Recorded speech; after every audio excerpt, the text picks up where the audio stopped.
கர்த்தர் ஞானத்தினாலே பூமியை அஸ்திபாரப்படுத்தி புத்தியினாலே வானங்களை ஸ்தாபித்தார்.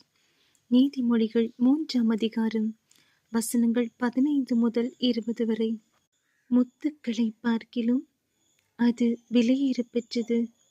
நீ இச்சிக்கத்தக்கதொன்றும் அதற்கு நிகரல்ல. அதன் வலது கையில் தீர்க்காயுசும் அதன் இடது கையில் செல்வமும் கனமும் இருக்கிறது.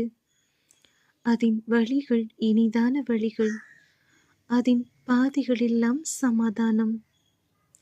அது தன்னை அடைந்தவர்களுக்கு ஜீவ விருட்சம். அதை பற்றி கொள்ளுகிற எவனும் பாக்கியவான். கர்த்தர் ஞானத்தினாலே பூமியை அஸ்திபாரப்படுத்தி புத்தியினாலே வானங்களை ஸ்தாபித்தார். அவருடைய ஞானத்தினாலே ஆழங்கள் பிரிந்தது. ஆகாயமும் பனியை பெய்கிறது.